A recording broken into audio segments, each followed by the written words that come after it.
예, 시청자 여러분 안녕하십니까? 안녕하세요. 마음 공부하는 서울 닥터 김석범 원장님 나오셨습니다. 네. 자, 그 원장님 최근에 보면 고유정이가 네. 이야기 뭐 잠깐 하고 네. 넘어가겠습니다. 결국 시신을 못 찾았어요.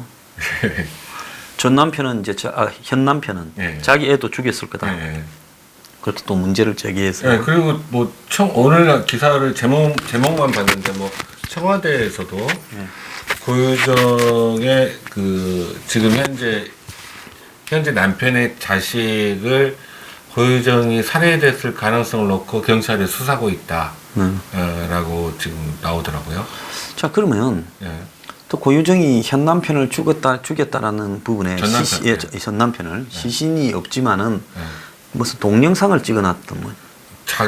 그러니까 제가 기사를 봤을 때 동영상이 아니라 예. 그 사진을 사진을 찍어놨다. 예.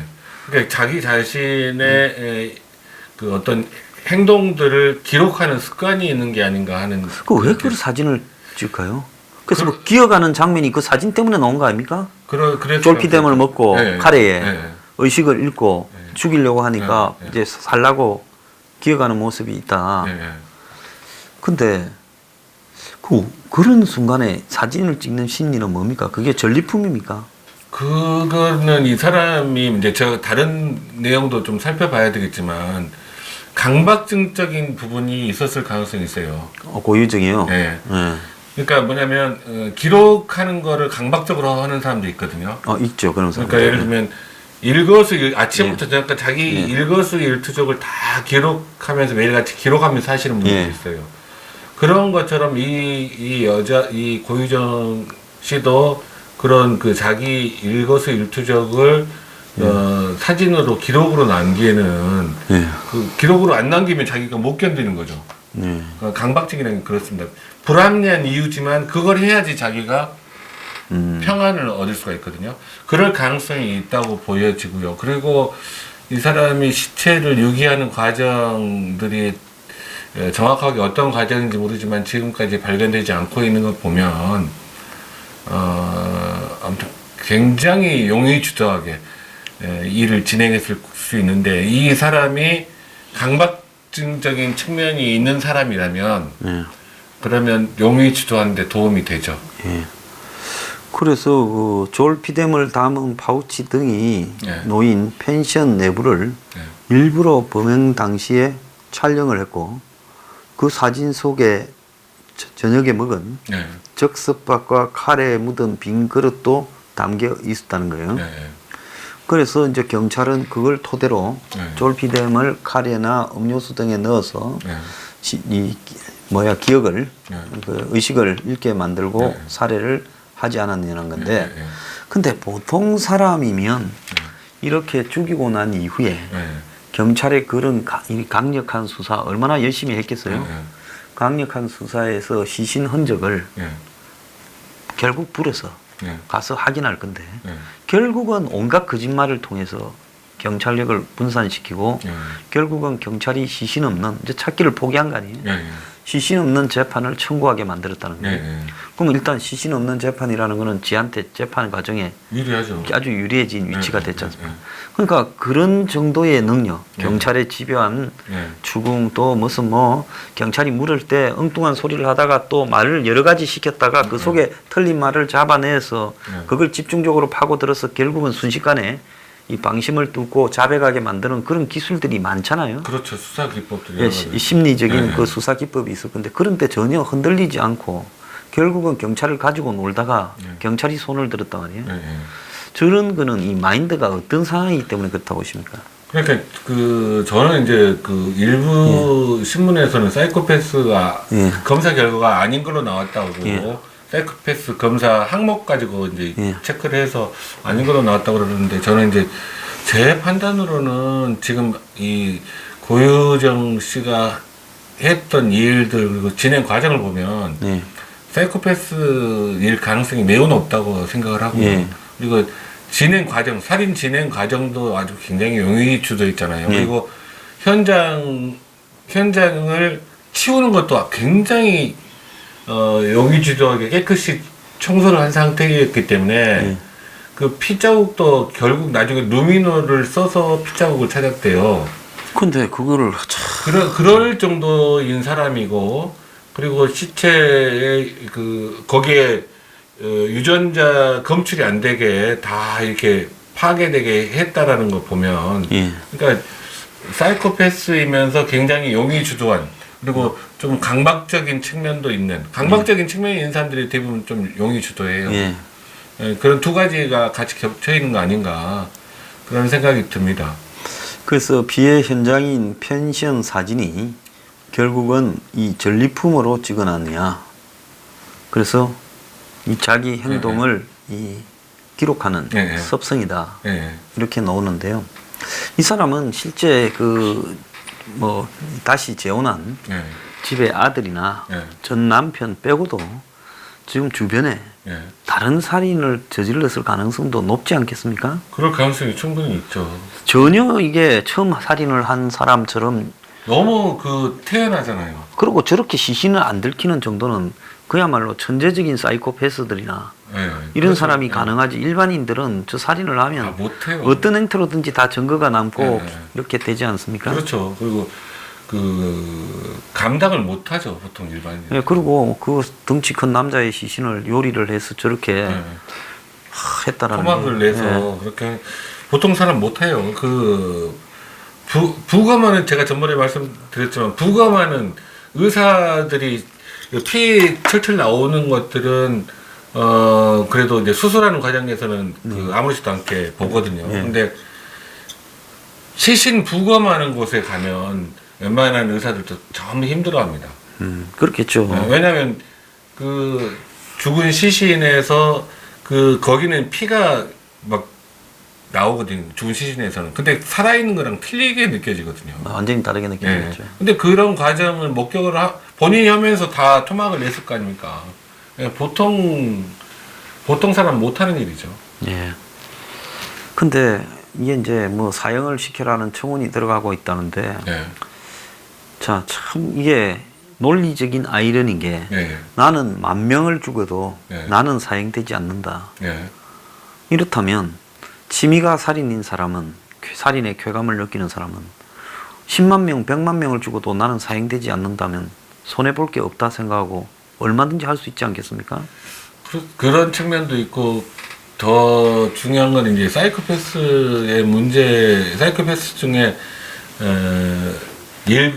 일부가 이제 이런 연쇄 살인을 하는 쪽으로 살인을 하는 범행을 저지르는 일이 생기는데, 문제는 뭐냐면 살인을 통해서 극도의 쾌감을 느끼게 되고 그게 반복적으로 이어지면서 연쇄 살인으로 되는 거잖아요. 예.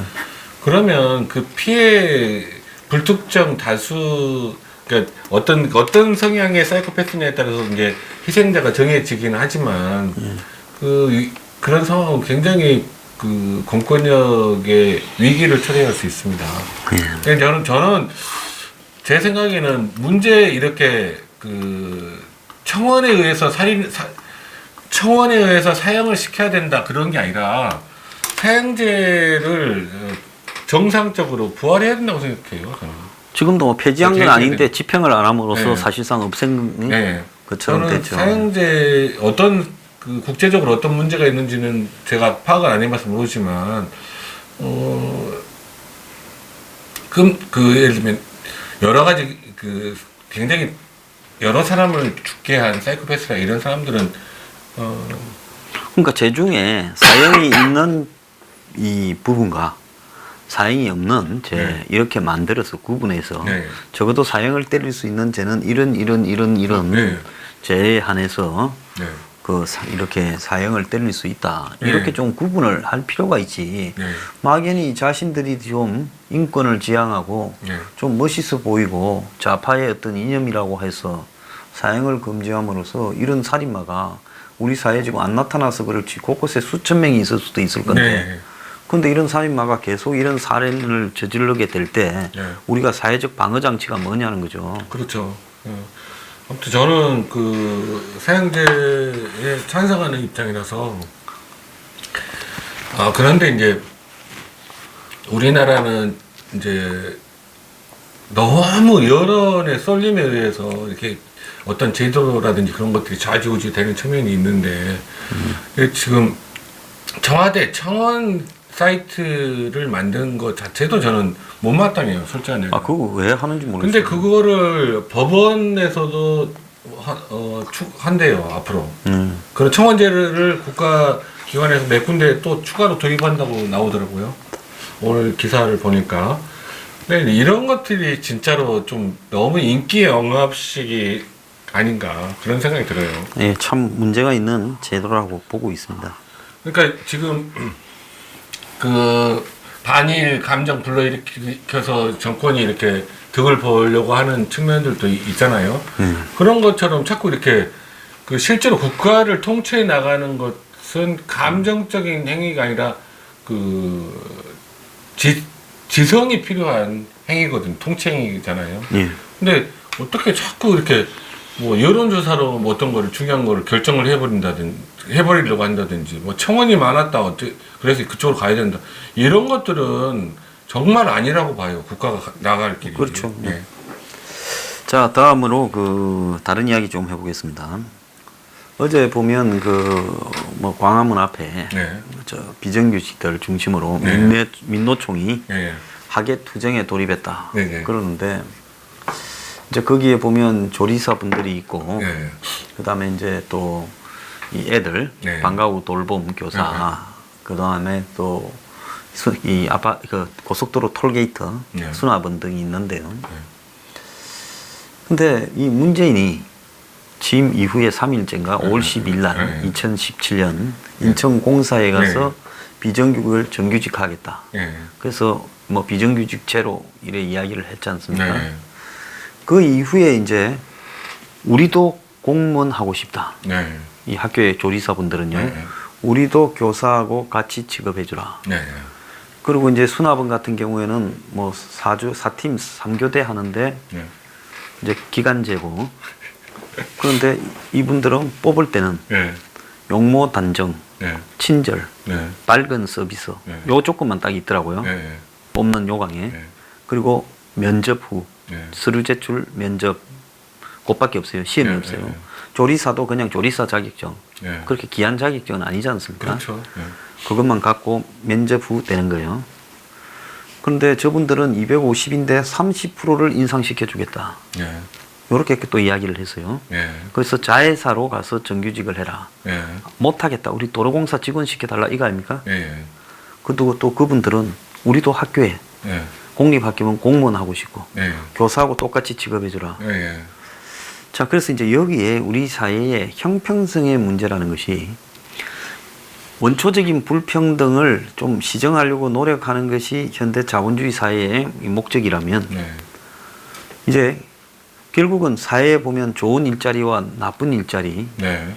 뭐 월급이 많은 일자리와 적은 일자리 이런 것들이 있잖아요. 네. 직업도 귀천이 없는 게 아니라 귀천이 있죠. 네. 그러면 이제 뭐 어떻게 해야 되는 겁니까? 저런 식으로 다 똑같이 어떤 생각을 저는 해야 된다고 예. 생각하냐면요. 그러니까 제가 전번에도 그 의료보험의 문제, 그 문케어의 문제, 문재인 케어의 문제를 이야기하면서 지속 가능한 정책인가, 지속 가능한 제도인가. 예. 근데 생각해 보십시오. 전부 다 이렇게 예를 들면 비정규직을 다 정규직으로 만들어서 이 사회가 과연 유지가 될 수 있는가? 과연 그만큼의 그 생산성이 올라가고 경제적 논리를 따졌을 때 우리나라가 계속 성장을 가능할 수 있는가? 이 부분을 생각을 해보면 답이 나온다고 생각해요. 그러니까 예를 들면 비정규직이라도 지금 하지 못해서 힘들어하는 사람도 있어요. 비정규직이 정규직이 되면 사회 안전망이 넓어지는 것도 같지만 또 그 고용 탄력성이 떨어지게 돼서 고용 경직성이 심해지게 되면 그 기업 자체 내에서도 경기가 좋을 때가 있고 나쁠 때가 있고 이 조절을 못 하잖아요. 그렇게 되면 그 기업은 망하느냐 아니면 계속 유지되느냐 둘 중에 하나밖에 안 되지 않습니까? 기업 구조 조정을 통해서 새로 태어나서 또 새로운 그 환경 변화에 맞춰 나가는 예. 그런 게 아니라 우리 몸의 세포도 낡고 좀 이렇게 유전자 코드가 잘못되면 그거는 교체를 하지 않습니까? 빨리빨리. 예. 그리고 최대한 효율성을 우리 몸이 움직일 때 최대한 효율성을 가지고 움직여야지 그 인간의 수명을 다 채울 수가 있는 거죠. 예. 그런 것과 마찬가지로 이게 우리가 이상적으로 비정규직은 이게 그 노동자한테 해로운 일이니까 비정규직은 전부 정규직화해야 된다. 그러면 우리 사회의 경제 시스템이 이걸 감당할 수 있냐? 그걸 생각을 해야죠. 만약에 감당할 수 있다면 그렇게 해야죠. 근데 감당할 수 없다고 봐요. 그러니까 지금 현재 자꾸 저는 그 부분도 자꾸 돈을 나눠주지 않습니까? 어떤 구실로 해가지고 그러니까 기초연금 그 도입했잖아요. 기초노령연금. 그래서 재산의 유무에 상관없이 앞으로는 이제 전 국민에게 기초연금, 기초급여를 주는 시대가 올 수도 있다. 막 그렇게 로봇이 많이 만들어지고 실제로 생산을 다 로봇이 하게 되면 분명하게 기초급여를 나라에서 기초급여를 제공하는 시대가 올 수도 있어요. 기본소득. 예. 기본소득을 주는 시대가 올 수 있지만 지금 현재는 아직 그런 시대가 아니라는 거죠. 자, 그래서 이제 중요한 거는 사회에 이 월급이 페이가 예. 다 다른 직종들이 이렇게 나열되어 네. 있고 또 좀 사람들이 주관적으로나 또 객관적으로나 좀 좋은 직장과 좀 힘들고 안 네. 좋다라는 직장들이 있어요. 예. 그래서 진짜 좋은 자격증은 의사가 되려면 지금 공부를 엄청 하고 또 뭐 인턴, 레지던트 네. 굉장히 고생해야 되지 않습니까? 의사 시험도 봐야 되고요. 예. 또 판검사가 되려 그러면 지금 뭐 옛날에는 사시를 봐야 되고 지금은 뭐 로스쿨 가서 또 변호사 시험을 봐야 되고요. 그래서 좋고 비싸고 전문직일수록 경쟁이 심하고 교육기간이 길고. 예, 교육기간이 길고 또 자격증 시험 경쟁이 엄청나고 예. 투자 비용도 많이 들어가잖아요. 예. 근데 지금 문이 비정규직을 정규직화 하겠다면서 그러면 또 수납원들의 예를 봅시다. 근데 저 그분들이 나쁘다는 게 아니에요. 예. 그러면 도로공사랑 공사도 들어가는데 경쟁률이 최소 몇십 대 1 그렇겠죠. 예. 이리 되지 않겠습니까? 네. 모든 공사가 다 그래요. 예. 그러면 대학 나와갖고도 정말 엄청나게 공부한 소수들만 거기 합격하는 거 아니겠어요? 네. 몇 년씩을 공부해서. 예. 그러면 이분들은 채용될 때는 다 시험 없이 면접으로 돼서요. 예. 그 뭐 보통 이렇게 시험 없이 서류 제출 면접으로 기간제로 계약직으로 되는 사람들을 상당수가 또 아름아름으로 그렇죠. 인맥으로 인맥으로 전번에 보면 서울시 산하 각종 공공기관에 보면 예. 좀 있으면 다 정규직 된다. 전부 친인척들 다 집어넣자 해서 민노총이고 네. 뭐고 말 많았지 않습니까? 그렇죠. 예. 그러면 이분들을 지금 비정규직들 중에서 정부 산하 기관에 이래 보면 백으로 비정규직 들어갔다가 좀 있다가 정규직. 사실 문재인 말을 하기 전에도 네. 비정규직 중에서 일부를 정규직 시켜줘서 정규직 된 사람 많았잖아요. 예. 자기 아버지 백으로. 예. 그런데 이제 이렇게 보편적으로 정규직화 한다면 이거는 그냥 시험 쳐서 죽으라고 들어간 사람과 그러지 않은 사람 차이 때문에 예. 그래서 서울교통공사 같은 경우는 시험 쳐서 들어간 사람들이 소송까지도 내고 그렇죠. 그러지 않았습니까? 예. 예. 그럼 이게 여기에 있어서 형평성은 뭐가 옳은 것인가? 그래서 이런 식으로 문이 판도라의 뚜껑을 열었고 제가 이분들을 비하하거나 그러는 예, 게 아니라 예. 예, 직업을 뽑기 해서 로또처럼 추첨해서 하지 않는다면 예. 이런 직업의 서열 관계들을 이렇게 전부 정규직으로 해서 가는 나라가 지구상에 어디에 있느냐. 예. 결국 이런 식으로 하게 되면 뭡니까? 네포티즘, 연고주의나 예. 예? 이런 것처럼 그리스처럼 그리스는 그 조그마한 나라에 인구 1,000만 명 좀 넘는데 예. 공무원이 100몇십만 명이라잖아요. 예. 예. 그 사회 경제 시스템이 버텨내지를 못하죠. 그러니까.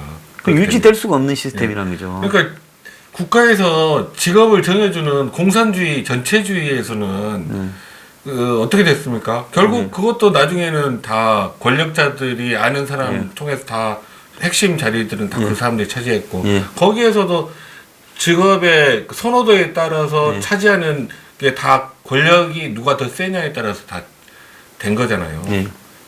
인간이 사는 사회에서 현재까지 인간이 사는 사회에서는 경쟁이 있을 수밖에 없고 경쟁이 있는데 제가 이게 지속 가능한가 그거를 항상 판단의 기준점으로 생각을 해보셨으면 좋겠어요. 그러니까 다 정규직하고 다 급여도 많이 받으면 좋죠. 근데 과연 그 시스템으로 우리 사회가 계속 지속 가능한가?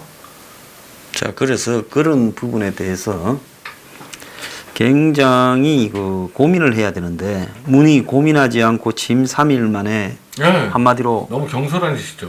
예, 판도라의 뚜껑을 열었고 그놈의 판도라 뚜껑에서 지금 온갖 게 다 튀어나와서 너도 나도 다 정규직을 해달라고 요구하지 않습니까?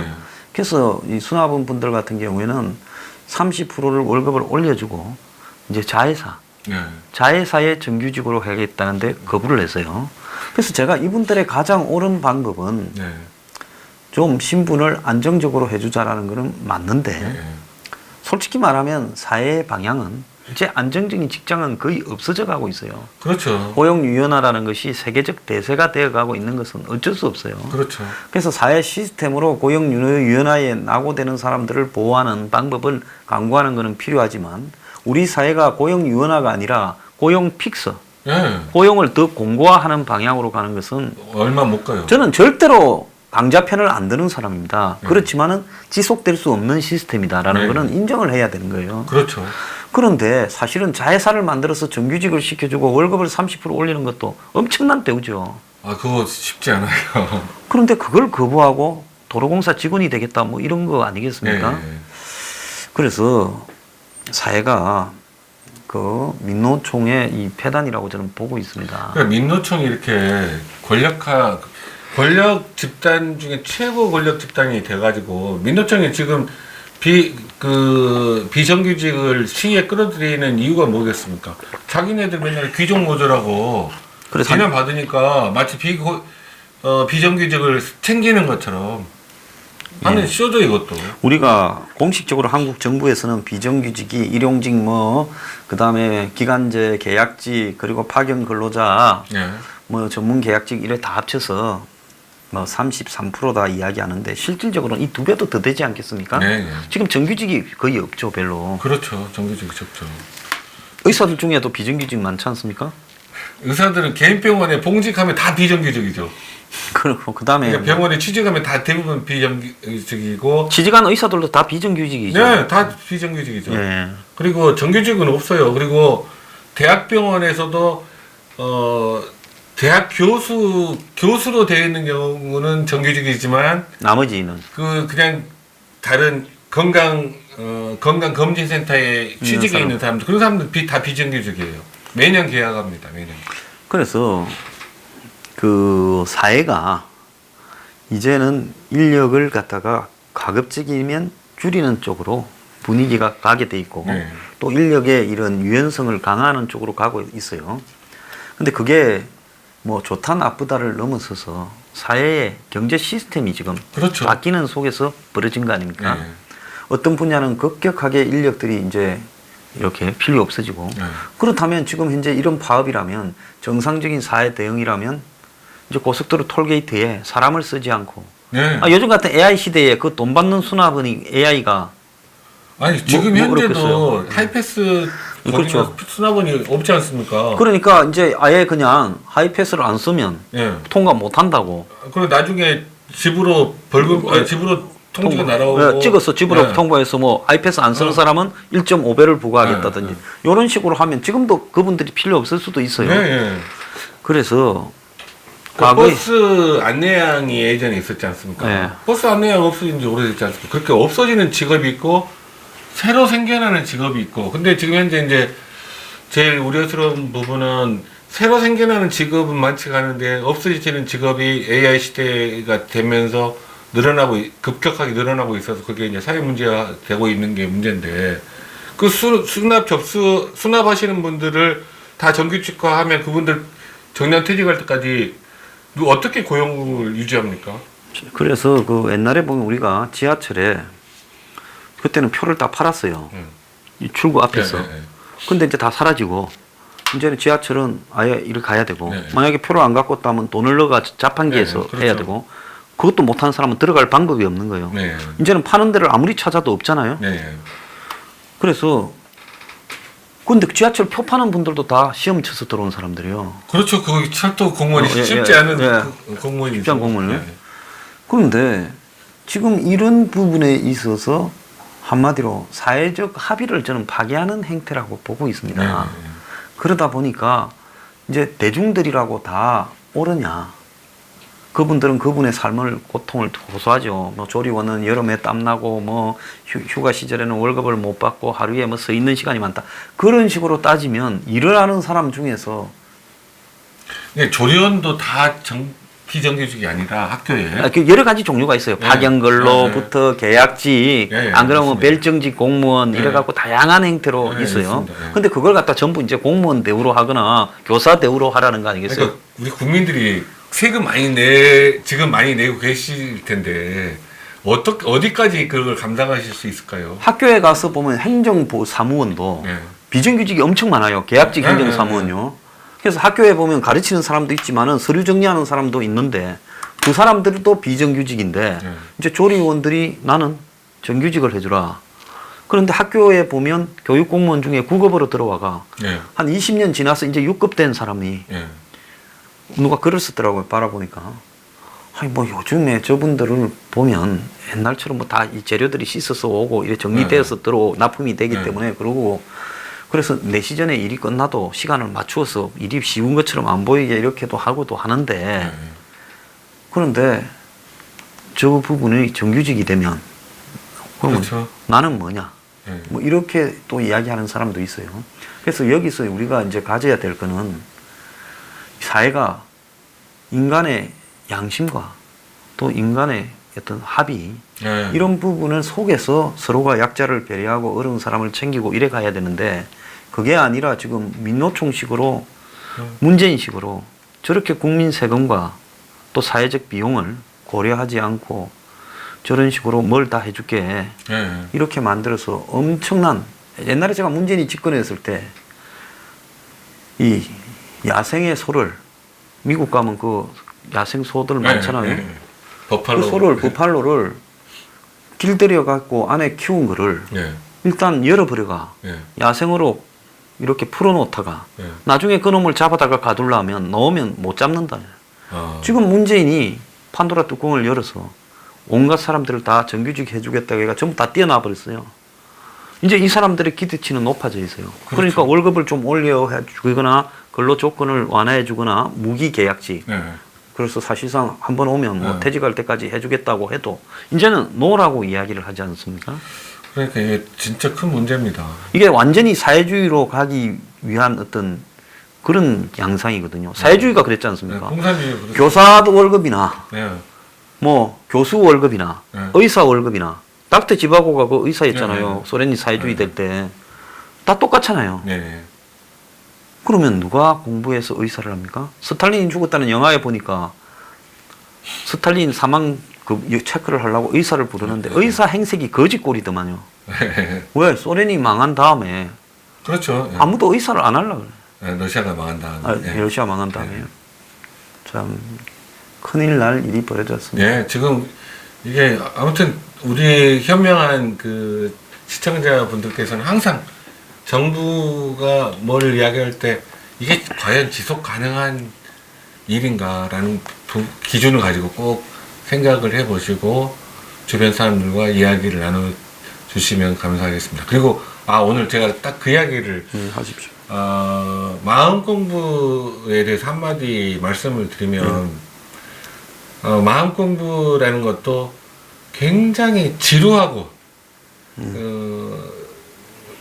어려운 작업이기도 하거든요. 왜냐하면 마음 공부를 한다고 해서 갑자기 그 사람이 갑자기 사람의 인격이 확 달라지지 않잖아요.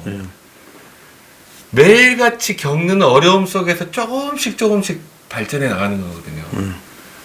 그리고 우리가 매일같이 겪는 일들이 다람쥐 쳇바퀴 돌듯 하는 지루한 일상이잖아요. 지루한 일상에서 우리가 마음에 대해서 항상 주시를 하면서 조금씩 우리 인격을 수양해 나가는 계기들이 주어지거든요. 내가 어저께는 똑같은 상황에서 이렇게 이야기했는데 오늘은 이렇게 다르게 이야기를 했더니 그 사람과의 관계가 어떻더라. 이런 걸 겪어 나가면서 계속 조금씩 아주 지난한 작업이라고 생각하시고 쉽게 포기하지 마시고 나는 안 된다 쉽게 포기하지 마시고 또 마음공부 책 읽었다고 해서 바로 좋아지는 건 아니에요. 끊임없이 관심을 가져야지 조금씩 변화가 생깁니다. 예. 자, 여러분 오늘 김석권 원장님 출연해 주셔서 좋은 말씀 해주셔서 감사합니다. 주말 편하게 보내십시오. 감사합니다.